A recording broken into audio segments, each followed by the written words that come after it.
Bertemu kembali di Riman Vlog dan Kirina Nursery. Semoga semua sehat, semangat selalu untuk merawat aglonema kita tercinta. Dan video kali ini saya akan menjawab pertanyaan netizen yang rata-rata bertanya tentang bagaimana sih membuat aglonema bisa warnanya cerah, coraknya bagus gitu kan. Lalu rimbun, sehat, kemudian cepat beranak, dan yang paling penting memiliki penampilan yang prima. Nah, di video-video sebelumnya saya sudah mengupas ya, ada serangkaian yang harus dilakukan, pemupukan, penyiraman, pemberian pestisida dan sebagainya. Sudah saya kupas, tapi mungkin ini versi yang lebih lengkap.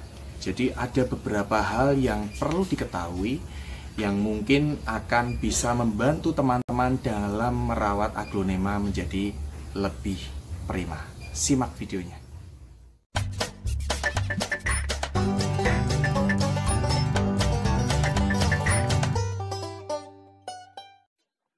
Terima kasih sudah mampir ke video ini. Jangan lupa klik tombol subscribe dan tekan loncengnya. Karena subscribe itu gratis, agar tidak ketinggalan dengan video-video kami. Selamat menonton! Ini adalah Rhododendron Tiger. Saya beli pada bulan September 2020.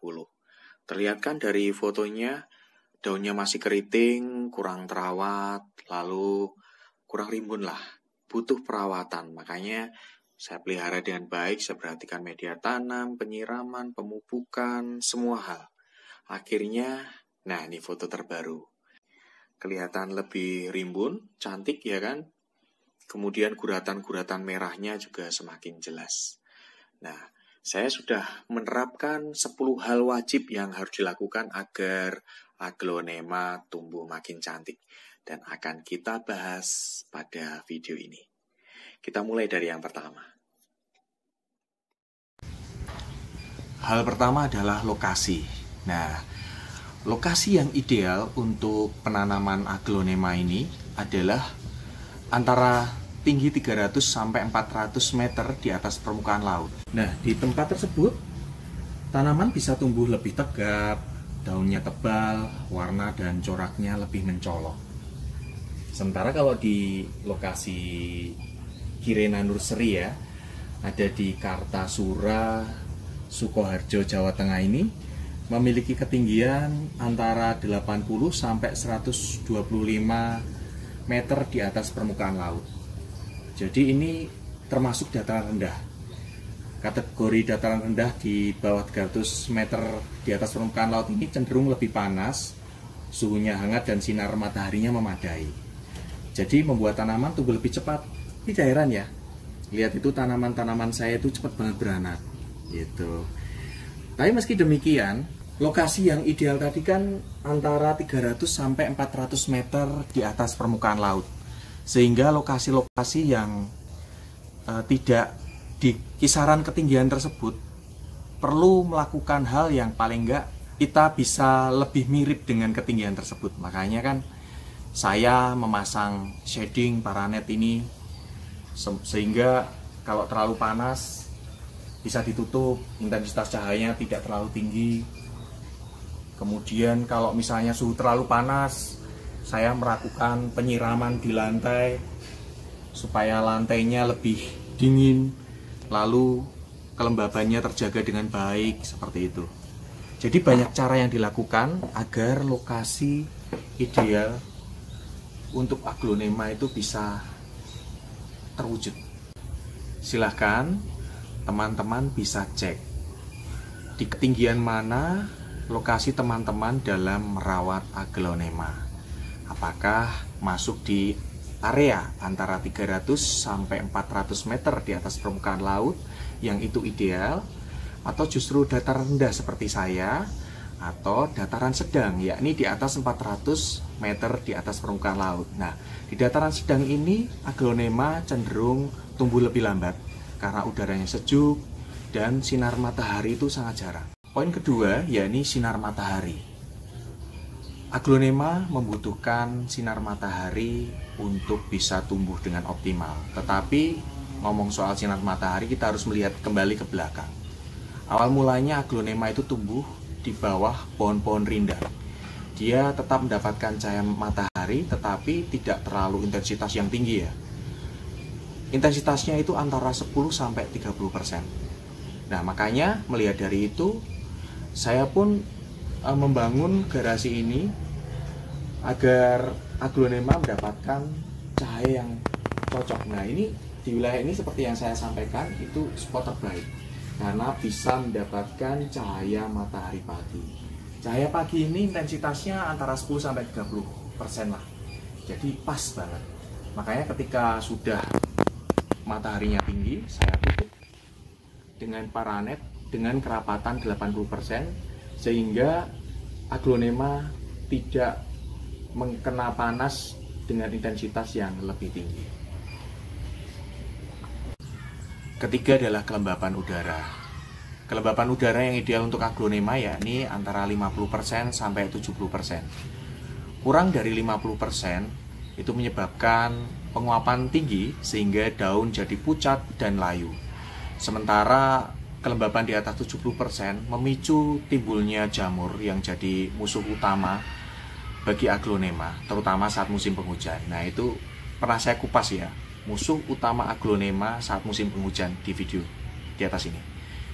Lalu bagaimana mengecek kelembapan udara? Kelembapan udara teman-teman bisa mengecek dengan smartphone canggih Anda, yakni dengan klik aja di suhu ya. Suhu nanti akan muncul kelembapan udara seperti apa, atau masuk ke situs weather.com. Di situ juga akan lengkap di daerah mana Anda tinggal dan di situ akan muncul berapa suhu dan kelembapannya.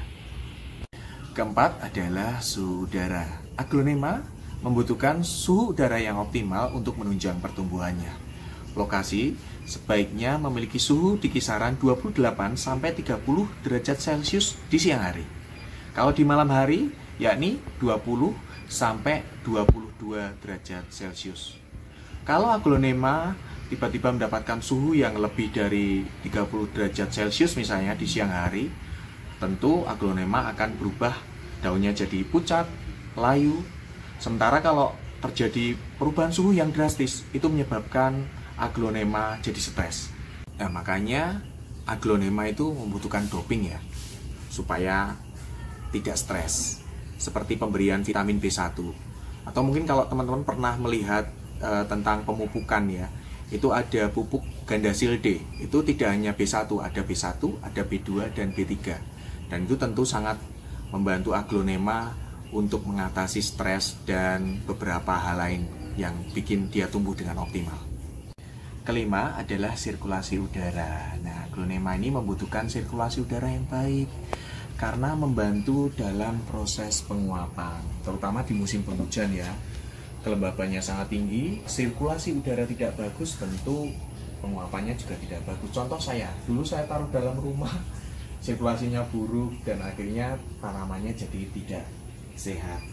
Nah, di musim penghujan, kalau sirkulasi udara tidak bagus, ini memacu munculnya cendawan, jamur. Meski sinar matahari ini cukup loh. Makanya sirkulasi udara harus bagus, membantu proses penyerapan zat hara supaya tanaman tidak kerdil, supaya tanaman sehat. Inilah kenapa aglonema saya ini saya tempatkan di kandang khusus aglonema dengan trali, dengan paranet yang tetap udara, sirkulasi udara itu bisa masuk, angin itu bisa keluar masuk, dan sirkulasi udaranya terjaga dengan bagus. Faktor keenam adalah media tanam dan pot. Tentang media tanam, saya pernah membahas di 2 video, yakni media tanam yang cocok untuk musim kemarau dan media tanam yang cocok untuk musim penghujan.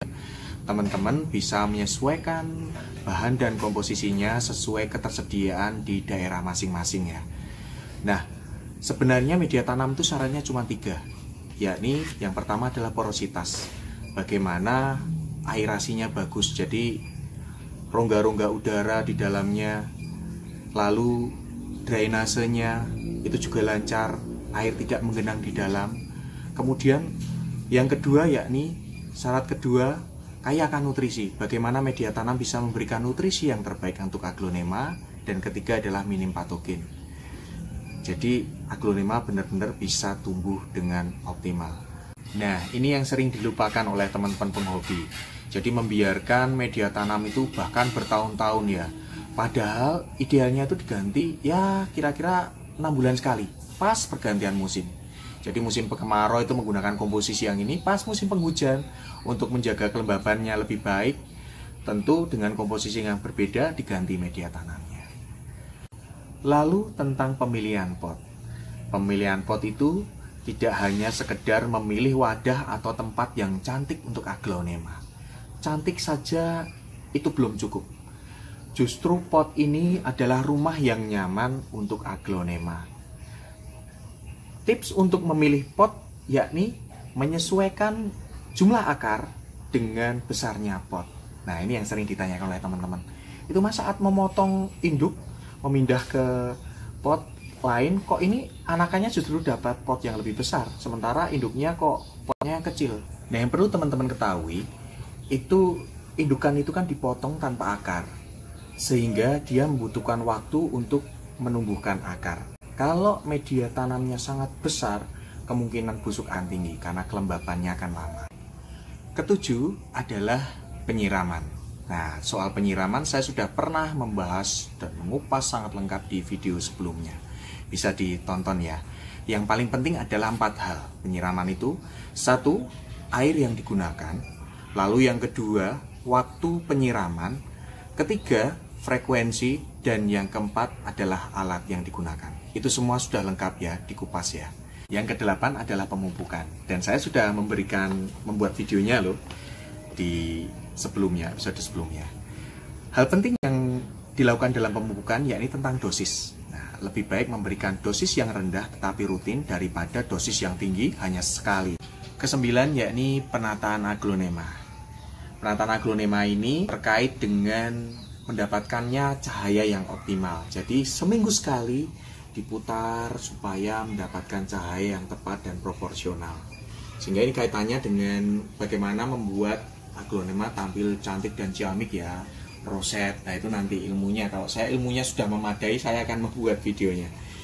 Nah, selain itu, bagi teman-teman yang masih menaruh aglonema di dalam ruangan, nah ini penting sekali. Minimal seminggu sekali dibawa keluar, supaya mendapatkan udara yang segar, mendapatkan cahaya yang terbaik, terutama sinar matahari pagi. Ke-10 yakni pengendalian hama dan penyakit. Nah, beberapa video saya juga sudah membuat ya, bagaimana kita mengatasi jamur, mengatasi bakteri. Tapi yang paling penting di sini, bagaimana mengendalikan hama dan penyakit, yakni dengan pemberian rutin pestisida. Pestisida yakni fungisida, bakterisida, virusida, hingga insektisida. Jangan ketika sudah terserang, kita baru mengobati, tapi yang paling penting adalah pencegahan, yakni memberikan secara rutin. Dan tips yang paling penting, memberikan rutin itu dengan dosis yang terendah, terjadwal, dan itu nanti secara khusus akan saya buatkan jadwal lengkap bagaimana pemberian pestisida kepada tanaman aglonema saya. Itu tadi teman-teman, 10 hal yang wajib teman-teman penuhi agar bisa mendapatkan aglonema yang pertama, daunnya cerah, tampil prima, ciamik, cantik, ya kan. Yang kedua, rimbun, subur, cepat beranak, dan apalagi bisa tampil dengan cocok untuk masuk kontes jadi juara. Nah, paling nggak 10 hal tadi harus teman-teman penuhi. Terima kasih selalu setia di video kami. Semoga menginspirasi, semoga bermanfaat. Sampai jumpa di video kami selanjutnya.